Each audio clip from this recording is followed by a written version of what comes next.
You know, Zaid, we always tell singles your time will come. But what if it doesn't? Exactly. What if it genuinely doesn't? Then what? Our story just remains unfinished? That's the part nobody wants to talk about. Shall we? Assalamu alaikum, everyone. Welcome back to another episode. Yeah, salam alaikum.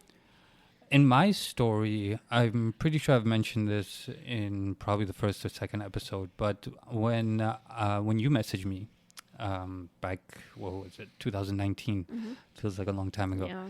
I was pretty much on the verge of giving up. I was considering closing my subscription account with HOD. I was, 34 years old at the time, 9 years into my search, and I was ready to accept the fact that I'm probably never going to get married. Did you ever deal with that?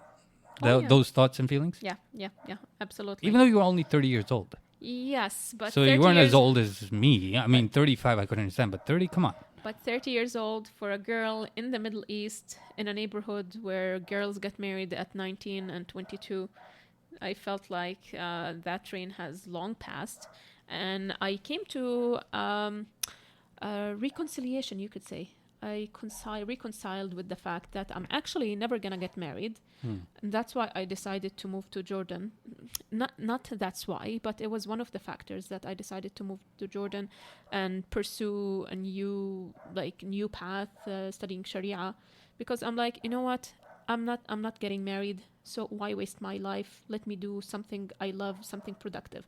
But just like I shared on the Digital Sisterhood the other day, I kept making dua while at the same time accepting the fact that I might never get married. So you were proactive while at the same time pursuing something meaningful and productive in your life. If by proactive saying making dua, then yeah, that's all the proactiveness I had at my disposal. Interesting. And you know what? This is kind of a tangent. It just hit me now that our stories are much more similar than I realized. You moved to Jordan trying to reboot your life. Yeah. I moved to Canada trying to reboot my life. Look at that. You moved to Jordan to pursue a passion of yours. I moved to Canada to pursue a passion of mine. Both are studies. And both were studies. both of us kind of were at a point in our lives where we were just just sick of societal norms and the routine, right? You kind of felt like that. Absolutely. I felt like that. Yeah. And we needed to pull ourselves away from that and just be in a foreign environment and just focus on what we loved. It was right? yes, absolutely. It was so nice moving to a new place. And just waking up. Where nobody knows me. I can write my own new chapter. Exactly. Yeah. Like for me, it was going to Jummah prayer every Friday and walking out of the masjid and not a single soul knew who I was. Oh, God. Every week I was like, this is awesome. Well, to me, it was the opposite. I was excited for the opportunity to make new friendships. Yeah, I guess. But nonetheless, going back to the topic, God, what were we talking about? Oh, yes. Something about marriage. So yes, you thought you would never get married at that point, but yet you still kept that search alive. For me, it was really wrestling with the idea that I will have to just live with my mom. I'm going to be one of those old guys living with my mom in her apartment, not doing anything meaningful with his life. Oh, God. Yeah. Can I share something? Sure. Maybe weird, funny, I don't know. So I also imagined how my life is going to turn out if I never get married. And my mom and dad were long gone, like in that picture, they're gone.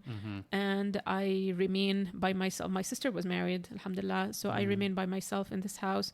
I was even thinking to myself, how am I going to redecorate the house? I swear. Wow. Yeah. You were thinking that far ahead. Yeah, because like I accepted that fact. I wasn't like, I was saddened by it, but I came to accept it and live with it and plan for the future. Yeah. But subhanallah, Allah has better plans always. Yeah. So the interesting thing is that these thoughts and feelings that we were dealing with, it's not we're not the only ones. We're not the exceptions. I'm pretty sure we're not. Yes. So according to a 2011 Pew survey of Muslim Americans, 33% of Muslim American adults said they had never been married, which is pretty crazy considering this is 2011. How much worse can it be today? Exactly. Yeah. Right? And so that's the thing that we have to think about, that sometimes marriage is just not written for us. Now, it's easy for us to say, and it kind of sounds like speaking from a very privileged place, like, hey, I got married, so but it might not work for you, but it worked for me. Like, I know that sounds a bit self-centered. No, it doesn't, Does it? because we were there, But we got lucky. We found each other. And not everybody has that. Yes, you're right, yeah. Right? But So- it is an alarming statistic. And if you find yourself, Allah knows what's best for you, but if you find yourself in this statistic, then know that you're not a failure. Know that you're not alone. Right. And so naturally, not getting married can be associated with a lot of other issues. One of them being a fear of loneliness. I think that's the biggest one when Yeah. people when people think about the possibility of not getting married. Yeah. I think this is the biggest one. Especially if you're in a small family and you don't have many siblings. Yeah. Your parents probably had you late in their life. So that is a big fear. Like, Growing I could old get alone. that. Growing old alone. Yeah. Yeah. Or if your sibling lives far away. Yeah. That's pretty scary. Yeah. And that was kind of one of the discussions we had when discussing children, Yeah. right? Yeah. Growing old alone. What's another one? Grief and loss. You grieve the life you thought you would have. Right. And you feel like you lost that, even though you never had it. Yeah. I feel like this hurts women more than men because they're expecting this dreamy wedding and post-marriage life with children, having this beautiful home and having grandchildren. Like, I mean, guys also kind of, think about these things too, but I feel like this afflicts women more than men, I think right? it affects men and women like equally, but in different ways. Uh-huh. Like, I don't know, us women, we think about, I don't know, having my in-laws over, going to visit at Eid at the in-laws. I don't know, we think about having the children and dressing them up, all of that. Mhm. But what do men think about when they feel grief for not getting married? I think for them, it's just not passing on their genes, Okay. being the only guy not married, Mm-hmm. right? So all the friends are, busy with their wives and their kids, and they're forming their own kind of groups. And now you're dealing with FOMO, fear of missing out. The third wheel. Yeah. You end up being the third wheel. Oh, I've been the third wheel a couple times. Oh, yeah, that sucks big time. The emotional aspect as well for women. Like, women appreciate the companionship. I don't know, just going to bed next to someone. Mhm. And for men, maybe it's the intimacy part. Of course. Yeah. Yeah. Well, I mean, that's the elephant in the room, right? Men are more sexually driven than women are. Yeah. So they're missing out on that. Mm. The societal shame. Mm. Oh, yeah. That definitely hurts women more than men, I think. If you're a 45-year-old woman showing your face in society and you're not married versus a 45-year-old man unmarried in society, which one is going to be dealing with more shame? I think it's the woman. I think men, you know why? Why? Because especially, like, for example, in the Middle Eastern community, women, it's understood that a woman didn't get married because nobody proposed, because nobody noticed her. But for a guy, like, usually the guy is the one who's the proactive one, Mm-hmm. who's supposed to pursue marriage. Mm-hmm. So why didn't he get married? Why didn't he pursue marriage? For women, it's more of a feeling of pity. Oh, nobody proposed to her. Nobody. God, that's got to be worse then. It's really unfair. Yeah. Yeah. But a man, Mm-hmm. the way I see it, feels more like a failure. I missed out on all these years. I could have married that girl or that girl. Mm-hmm. My mom introduced someone to me. I kept saying no. Yeah. Yeah, and then that ties into another issue, which is the identity crisis. Your status as a married person becomes part of your identity, Yeah. right? It's like you build your self-worth based on that. Right, right. And there's another aspect of the not getting married that maybe we don't like to admit to ourselves. We start having these theological doubts. Mm-hmm. We start asking ourselves these difficult questions, or maybe asking Allah these difficult questions, which ends up adding more guilt to what we're already going through. What you're trying to ask is, why did this happen to me? Yeah. Why did you choose to let me be single for the rest of my life, right? Mm-hmm. But it's about framing the question. It's about the language itself. Hmm. So I've been there actually. When I performed Umrah and I came back. So for those of you who don't know the story, I went for Umrah in when was it? 2018? 16. Yes. Oh yeah, 2016. You know the story better than me. 2016. Well, I heard it only a million times. So I went for Umrah in 2016, and one of the first dua I made was for a spouse, and I came back and I got nothing. It was just an unanswered dua for a long time. And then you messaged me November 2019, and then we had our nikah December 2019, exactly on the date that, or 3 years exactly after I performed Umrah. So during that time, I was dealing with those questions because, hey, I just made dua in the holiest place on earth with as much sincerity as I possibly could. And it came with the hopes, and I feel bad for saying this, but astaghfirullah, but with the expectation that it would be answered within a time frame that I wanted. And of course, you plan as much as you want, and Allah is the best of planners, and Allah planned better than I could have planned. And so, yes, I was dealing with these hard theological issues that is like, what's going on? Like, is this my test? Why is Allah choosing not to, bless me with a spouse? So I've been there. Okay, so you see, guys, we're not here to tell you, oh, Allah knows best, Allah's plan is best, because we all believe that. But we're here to tackle the things that you might feel awkward even discussing with your best friend. Yeah. So, for example, instead of asking, like you did, why did this happen to me? A better question would be, what do you want me, asking Allah subhanahu wa ta'ala, what do you want me to build with this life? Because, whether you get married or you don't get married, at the end of the day, all of these are just means for us to worship Allah subhanahu wa ta'ala. We worship Him whether we're single, whether we're married. Some people do get married and they end up being miserable. And they think to themselves, oh, I wish I never got married. Why did you, Allah, test me with this? And some people's test is actually never getting married. But it's about how we deal with whatever situation we find ourselves in. That's an interesting way to put it. And when we think about the stories that are in the Quran, for example, like Yusuf alayhi salam's test was beauty, right? Like he was such an attractive person, and he was tested with that. Yeah. So some people are tested with beauty, some people are tested without beauty, some people are tested with wealth. Right? Some people are tested without wealth. Some people are tested with having horrible children. And some people are tested with not having children at all. So it's about our attitude and our, reception of the test that Allah tests us with. So it's important to understand that marriage isn't the defining aspect of your life, right? It is just one of many milestones. Yeah. Sometimes we approach marriage with this expectation that it's like achieving a gold medal, right? Like I know parents sometimes feel like that, like they can take a deep breath. Alhamdulillah. All my children are married, alhamdulillah. Now I can die. I can die. Now I can enjoy my retirement. Exactly. And parents put that pressure on their kids. Yeah, it's like a burden lifted. Yes. And God, marriage is just one of many milestones in your life. And if we don't achieve that, then God, we failed. So it's important to understand that everybody has a different timeline, right? When we're in our 20s, we think, okay, we're going to finish undergrad by 22, 23, finish graduate school by 26, get married right out the door. As soon as I get my diploma, my spouse is going to be waiting down the street.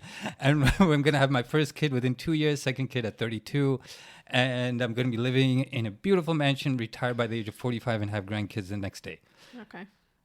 That doesn't happen. I can't think of a single person that's happened to. I can't think of a single person who thinks they're going to retire by 44, especially with this economy. Exactly. Yeah. So if you were to ask me in my 20s, when do I think I'm going to get married? I would have never imagined I would get married at 34. Right? You probably never thought you were going to get married at 30. No, not at all. Right? Everybody has a different timeline. And for some people, marriage is in that timeline. And for some people, it isn't. Yeah. Right? Yeah. Marriage is just a milestone. It's not the milestone. Yes. Yeah. So it's important that while we are keeping ourselves proactive and keeping the search alive, that we are still pursuing, not just pursuing, but adding value and meaning to our lives. And there's different ways we can do that, right? Yeah, absolutely. You can, for example, travel somewhere that pushes you out of your comfort zone. You can, I don't know, learn a new language or new languages. You can start something meaningful, whether it's a business, a community project, or a study circle, mentoring the youth. And don't think about these as like fallback plans or like If marriage doesn't work if out, marriage then, or like a second option, or like that's a pity thing. Or no, these, we're talking about things that are meaningful. right. And I've said this before, and I'm going to keep highlighting this point. This is while you are still being proactive. This does not mean you put the search on hold and say, marriage isn't happening. I'm going to put all my energy and focus into this. Yeah. No, marriage may happen at a later point in your life. It may not, but you never know what is written for you. Yeah. So yeah, the last thing we want from this episode is for you guys to just feel depressed and think that, okay, so marriage is not happening, I should stop the search. Not at all. Never. Never. Yeah. Never. And you know, sometimes I feel it's culture that just adds to the problem and creates this identity crisis. Like, for example, we tie identity to roles. Oh, she's the wife, he's the husband, she's the mother, he's the provider. So if you don't meet these roles, you feel like a failure. When in fact, that's not true, because even people who have these roles sometimes can lose sense of identity. And you know what's interesting? Wasn't it Imam Nawawi that never got married? Yeah, and he's not the only one, by the way. Yeah, there were many scholars, Yeah. and we have a legacy of scholars that never got married. Yeah. But yet they contributed so much, Yeah. right? Because they didn't look at marriage as the end-all, be-all of life, Yeah. right? They had a bigger purpose. They had a bigger purpose. Yeah. So we end up, because of these roles that were not met, we end up asking ourselves, who am I if I'm not any of these roles or any of these things? And actually, being single just exposes how fragile our sense of self can be. When we associate our worth to roles that should be met, then when these roles are not met, we feel like failures. When you say roles, you're talking specifically marriage. I'm talking about marriage, exactly. Right. Husband, wife, daughter-in-law, mother, father, provider, all of these roles, right?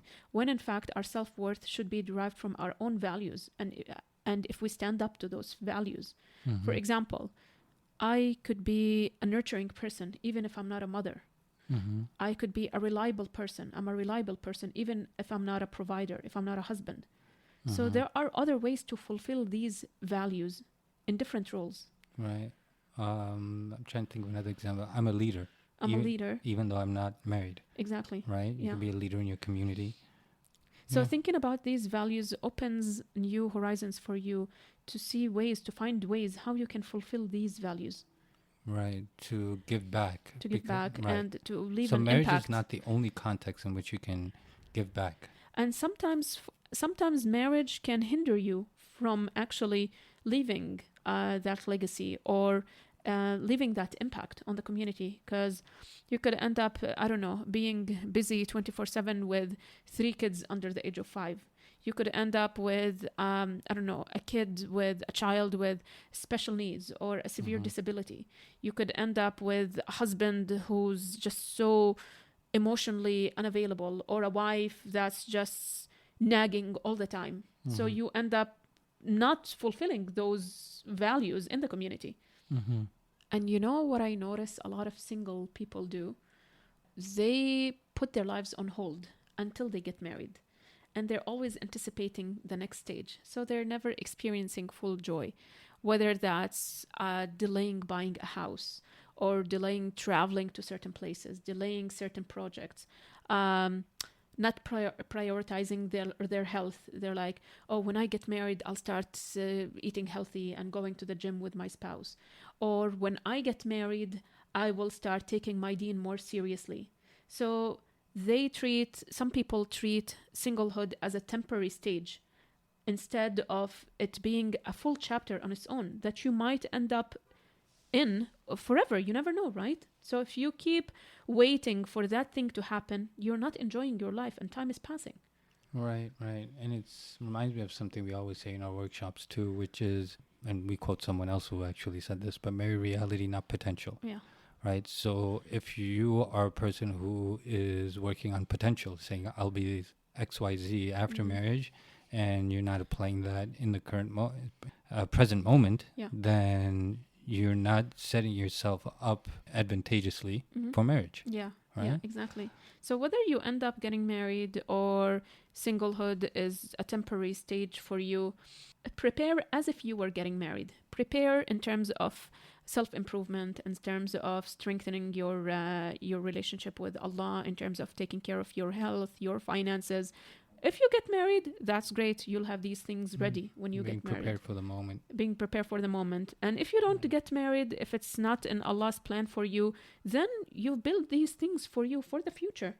So go ahead, travel to that destination you've always wanted to. Decorate your place the way you want. Buy nice dishes. Plan for the future. Just live your life. Because Allah subhanahu wa ta'ala did not promise marriage. He promised rizq, He promised barakah, and that could come in a form of marriage or in a form of singlehood. Hey, if you have a story to tell, we'd love to have you on. Here you'll find a safe space of listeners who can understand what you're going through. Just shoot us an email with a summary of your story at info@halalmatch.ca. So people naturally at some point in their life tend to think about the impact that they're having on the people around them, right?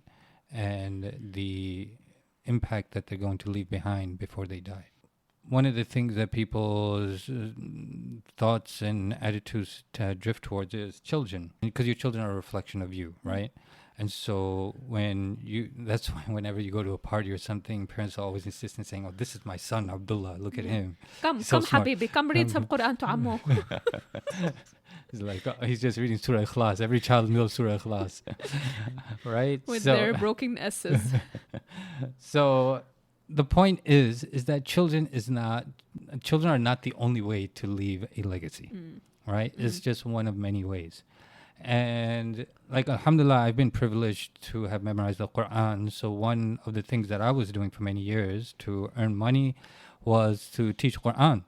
So now that I think about it, in hindsight is always 20/20, that even if I wasn't to get married, alhamdulillah, I've left a legacy where I've taught children Quran, and inshallah they're going to grow up and get married and teach their kids Quran. That's nice. Right? Or as the hadith goes, أَخَيْرُكُمْ مَنْ تَعَلَّمَ الْقُرْآنَ وَعَلَّمَهُ. Right? Yeah.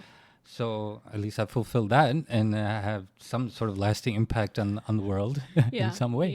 Yeah. So there are many ways to leave an impact, like you said, whether that's teaching the deen, whether that's spreading da'wah, whether that's assisting new converts, whether that's building. You know, when I came to an acceptance that I'm never getting married, you know what my future plan was? What? Building an orphanage. Oh, I wanted to do that. There's a lot of ways, whether that's adopting, of course, in a way that aligns with our deen, or adopting or sponsoring a child, whether that's like starting a waqf.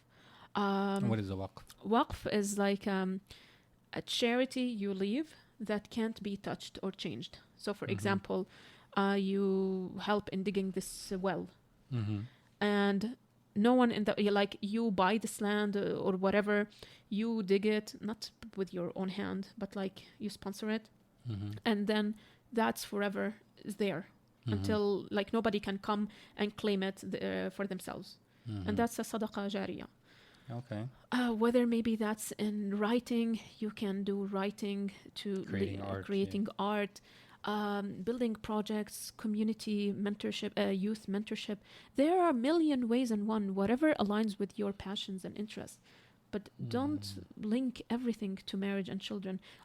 You know what? Like I said before, what if you get married and alhamdulillah you're happy in your marriage, but Allah doesn't write children in your life, in your future? Then what does this mean? That like now your life is worthless? Or you failed? Or you fail? No. Of course not. You know, adopting this mindset turns singlehood into a mission instead of a waiting period. I can see that. Like you're always looking for, what's the next thing I can do? What is the next impact I can have? So it Instead of keeps- just sitting there, oh, when is it going to happen? When am I going to get married? We're not saying staying single is nice. We're not saying that, oh, marriage is not that glamorous. It's not that exciting. Like you're not missing out on a lot. No, marriage is beautiful. Marriage is a ni'mah. For sure. For sure. But what we're trying to say is singlehood can be something beautiful as well. Yes. And it's not something that's guaranteed. Yeah. You're talking about marriage. I'm talking about marriage, Yeah. right? So, your worth as a human being, your ability to give back to the community and leave a legacy and all of those things, it's not conditional on marriage. yeah. And the last thing I want to share with you guys is to have a consistent spiritual practice, right? Consistently making dua for marriage, for purpose and meaning in your life, For barakah. for barakah, to allow Allah to open doors for you where you can release those passions and things and the things that you're good at, Yeah. right? Like we talked about reliability, leadership, and things like that. Yeah. And ask Allah subhanahu wa ta'ala for rida, for content in whatever situation you find yourself in. And if you want to pray for marriage, also be specific with your dua. Like you were. I shared this multiple times. I was very specific. I was like ordering a burger, you could say. And Allah delivered, subhanahu wa ta'ala. So don't be shy with Allah. Just open your heart to Him. No one's judging you. Yeah. And before we leave you guys, we if you look at the description of this episode, we are linking a PDF file of 10 practical steps you can do right now if you are single. If your marriage maybe is not in the plan for you, 10 practical things you can start implementing today. Let us know your thoughts on this episode. Let us know how it left you feeling. We'd really love to read some comments. Yeah. And inshallah, we'll see you on the next one. See ya. Assalamu alaikum. Assalamu alaikum.